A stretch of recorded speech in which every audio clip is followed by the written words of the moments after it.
Chapitre 4. Apollon et Diane, les archers divins. Apollon et Diane étaient les deux enfants jumeaux nés d'une brève liaison de Jupiter avec une déesse de second ordre, Latone. Au moment d'accoucher, celle-ci, craignant la colère de Junon, était allée se cacher dans la minuscule île grecque de Délos, où Apollon et Diane virent le jour.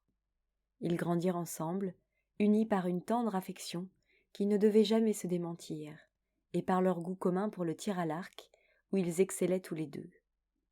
Ils étaient pourtant fort différents l'un de l'autre. Apollon, aux traits purs et à la chevelure dorée, était le plus beau des dieux grecs. Il était le patron de la poésie, de la musique et des arts, ainsi que de la médecine, qui, à l'époque, était considérée comme un art plutôt que comme une science, ce qui ne l'empêchait pas de tuer les malades aussi sûrement qu'aujourd'hui. Mais il était surtout le dieu du soleil. Tous les matins, ponctuellement, il attelait le char du soleil à 4 chevaux divins et fougueux et lui faisait parcourir dans le ciel sa trajectoire quotidienne. Tous les matins, dis-je, sauf une fois, où il commit une coupable imprudence qui mérite d'être racontée pour l'édification des pères trop faibles et des enfants trop téméraires. Apollon avait plusieurs fils. L'un d'entre eux, nommé Phaéton, était ce que l'on appelle un fils à papa. Très fier de ses origines, il ne cessait de s'en vanter auprès de ses camarades et de faire étalage des trop nombreux cadeaux que lui faisait constamment son père. Surtout, il parlait du char du soleil, avec autant de fatuité que le fils d'un millionnaire pourrait parler de la Rolls-Royce de son papa. « Tu serais bien incapable de le conduire », lui dirent un jour ses amis. Piqué au vif, Phaéton alla trouver son père, le cajola, lui servit une coupe de nectar bien frais et lui dit enfin : « Papa, je voudrais te demander une petite faveur. »« Par le fleuve sacré du Styx, répondit Apollon, je te l'accorde d'avance. » Les serments prononcés au nom de Styx étaient, pour les dieux grecs, absolument sacrés. Celui qui les violait s'exposait à être banni de l'Olympe et condamné à une peine de 3 à 6 mois d'interdiction de séjour, assortie de privation de nectar et d'ambroisie, peine pouvant être aggravée en cas de récidive. Phaéton le savait bien, et c'est donc en toute tranquillité qu'il formula alors sa demande. « Prête-moi le char du soleil et laisse-moi le conduire pendant 1 journée. » Apollon tenta de dissuader son fils, en lui faisant valoir que les fougueux chevaux n'obéissaient qu'à lui-même, qu'il serait donc très difficile à Phaéton de respecter scrupuleusement la trajectoire et l'horaire que devait suivre le soleil, et qu'il y avait même des risques d'accidents graves pour lesquels il n'était pas assuré. Rien n'y fit. Apollon dut s'exécuter. Le lendemain, à l'aube, Phaéton prend les rênes et l'attelage s'élance. Dès qu'ils sentent que ce n'est pas leur maître habituel qui les conduit, les chevaux s'emballent et, en quelques minutes, entraînent le char au zénith, c'est-à-dire à l'endroit où il n'aurait dû arriver qu'à midi. Sur terre, c'est la stupeur et le désordre. Alors que les ménagères s'apprêtaient à préparer le petit déjeuner, leurs maris réclament déjà le repas du midi. Les écoliers, qui venaient à peine d'entrer en classe, exigent d'en sortir. Quant aux agriculteurs, ils s'étonnent de n'avoir même pas pu tracer un sillon pendant toute la matinée. À ce moment, reprenant un peu le contrôle des chevaux, Phaéton les force à rebrousser chemin, et l'on voit, pour la première et dernière fois de l'histoire, le soleil se déplacer d'ouest en est. Les dieux, affolés, presse Jupiter d'intervenir pour faire cesser ce scandale. Mais le maître de l'Olympe, jugeant que les questions solaires n'entrent pas dans ses attributions, hésite encore à punir son petit-fils. Phaéton, cependant, décide de frapper un grand coup. Pour que ses petits camarades puissent le voir de plus près aux commandes de son bolide, il force les chevaux à se rapprocher de la terre et entreprend un vol en rase-motte. Sur son passage, le soleil brûle les récoltes et les maisons, fait fondre les glaces des banquises, dessèche les rivières et noircit, pour toujours, la peau des habitants d'Afrique. Cette fois c'en est trop. Jupiter foudroie l'imprudent Phaéton, cependant qu'Apollon repent précipitamment les commandes du char en folie. Attristé par la disparition tragique de son fils, Apollon chercha une consolation dans la musique. Se consacrant avec passion à la pratique de la lyre, un instrument analogue à la guitare et très prisé chez les Grecs, il ne tarda pas à en devenir un remarquable virtuose.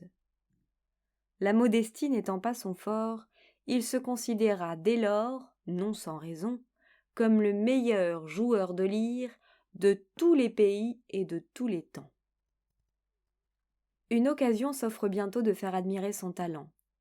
Un concours international de musique est organisé, dans une ville de Grèce, par le roi de cette ville, un certain Midas. Ne doutant pas un instant d'en être le vainqueur, Apollon s'y présente, sous un déguisement et sous un faux nom. Lorsqu'arrive son tour, il joue sur sa lyre une sonate de sa composition, avec un tel talent que l'auditoire, subjugué, l'acclame. Mais c'était le roi Midas qui présidait le concours et qui décernait les prix. Or, il y avait parmi les concurrents un protégé nommé Marsyas, à qui il avait promis d'avance de donner le premier prix. Il faut dire que ce Marsyas n'était pas lui non plus dépourvu de talent musical, et qu'en outre, il était le seul à posséder un instrument tout à fait nouveau à l'époque, une flûte en or qu'il avait un jour mystérieusement trouvée dans un champ. Certes, il n'était pas un virtuose de la force d'Apollon, mais il avait l'avantage d'être ami intime du roi Midas, juge-arbitre du concours. Contre toute justice, Midas déclare donc qu'Apollon, qu'il n'a évidemment pas reconnu, a fait quelques fausses notes, et que le premier prix revient à Marsyas. Apollon se retire ulcéré et bien décidé à se venger de Midas. Une idée amusante lui vient. Pour punir Midas d'avoir, en matière musicale, une si mauvaise oreille, il lui fait pousser sur la tête une paire d'oreilles d'âne. Pour cacher son infortune, Midas décide alors, comme certains acteurs contemporains désireux de dissimuler leur calvitie, de toujours porter un chapeau. Ainsi, personne ne verra jamais ses oreilles d'âne. Personne ? Si. Il y a quelqu'un à qui il ne peut les cacher, son coiffeur.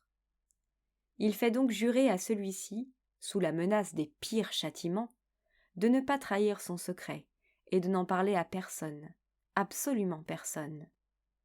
Le coiffeur promet, et pendant quelque temps tient son serment. Mais ce secret l'étouffait. Il fallait à tout prix qu'il le confiât à quelqu'un, ou du moins à quelque chose qui ne le répéterait pas. Faisant un trou dans la terre, le coiffeur se penche et murmure au fond du trou « Midas, le roi Midas, a des oreilles d'âne. » Puis, il rebouche précipitamment le trou et rentre chez lui, soulagé et persuadé que le secret est bien enterré. Quelques semaines plus tard, des roseaux poussent sur le trou et, agités par le vent, font entendre à tous les passants le secret que le coiffeur avait cru ensevelir à jamais. Seulement, comme les roseaux ont un léger accent, intermédiaire entre celui des Auvergnats et celui des Martiniquais, cela donnait « Midas, le roi Midas a des oreilles d'âne ». Il n'empêche que tout le monde comprenait fort bien. Honteux et confus, Midas, qui dans l'intervalle avait appris la cause de son malheur et l'identité de son persécuteur, fait intervenir toutes ses relations humaines et divines pour obtenir le pardon d'Apollon. Celui-ci accepte de lui restituer ses oreilles d'origine, et même, bon prince, propose à Midas, en guise de dédommagement, de lui accorder une faveur de son choix.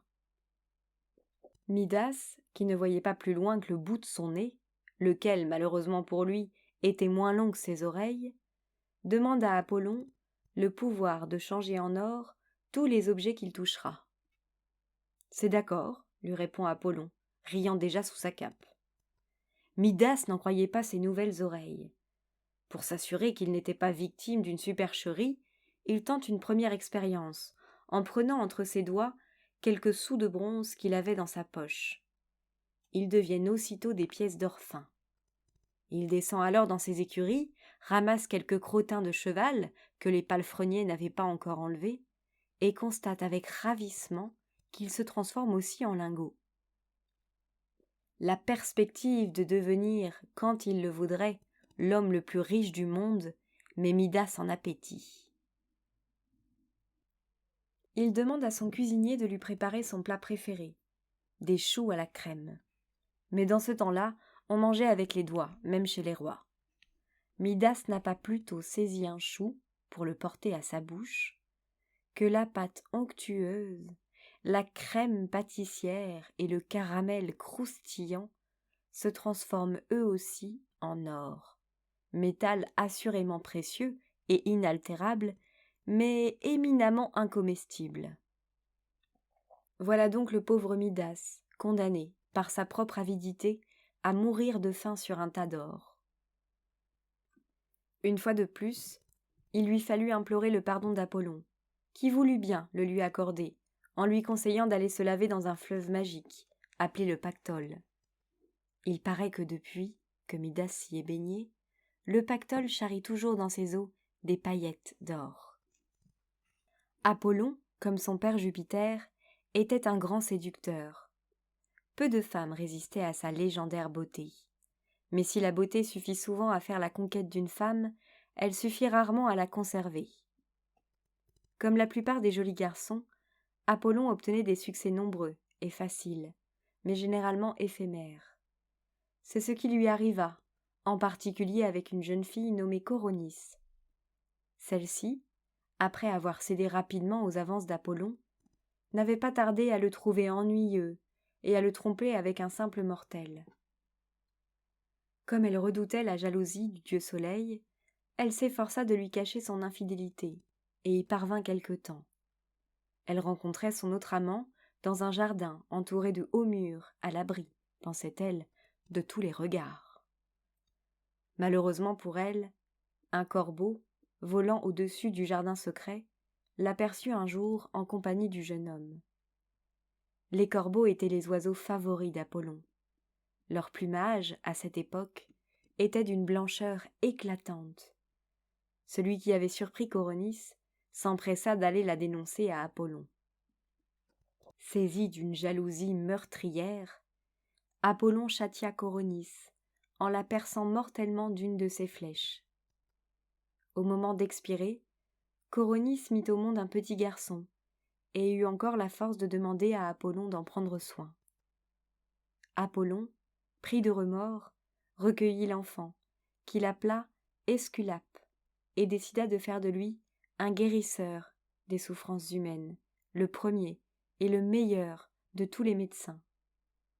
Quant au corbeau, il ne fut guère récompensé de sa dénonciation. Apollon décréta que son plumage serait désormais aussi noir que la vilaine action qu'il avait commise. Autant Apollon était coureur, autant sa sœur Diane était chaste.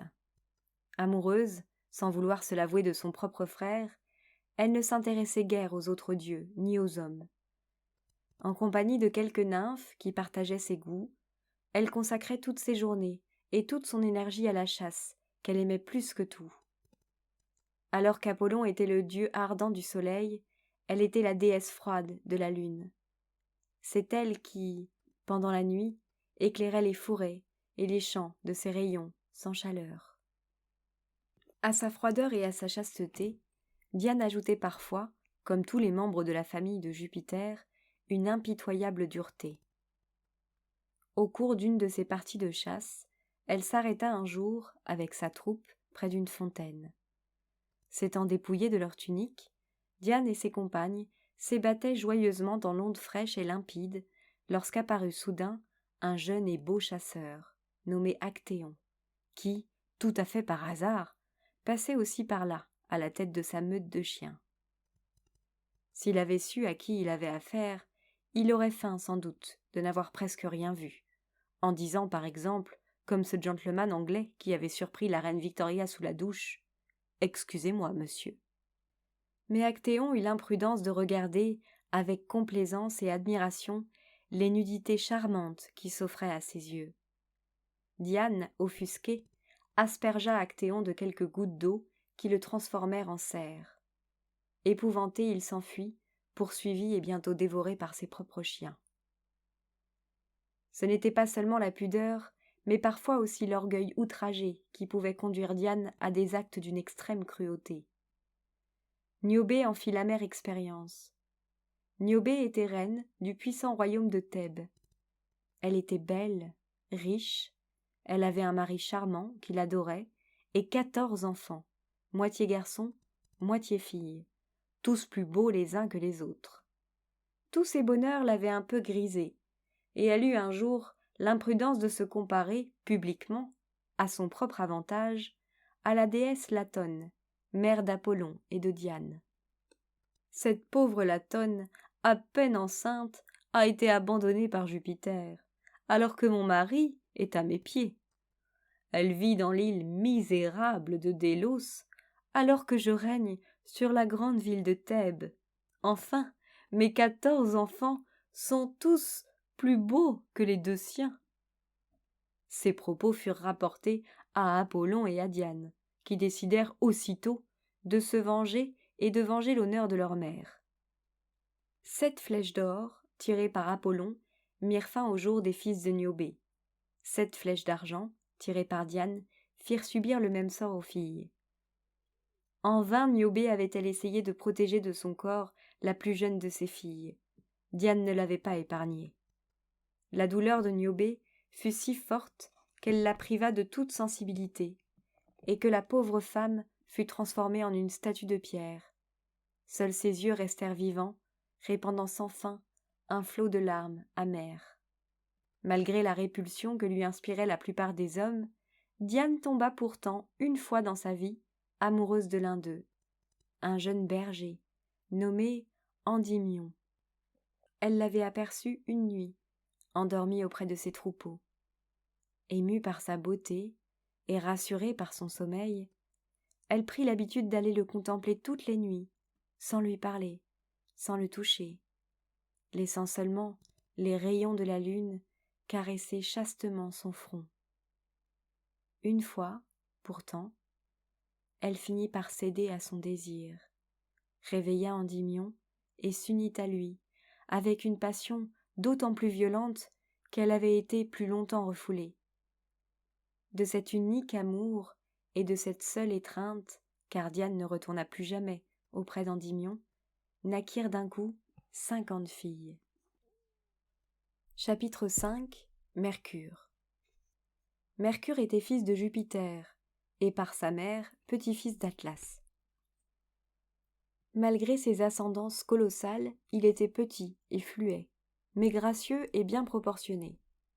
Il portait à ses pieds et à son chapeau des ailes qui lui permettaient de se déplacer avec une extrême rapidité aux 4 coins du monde.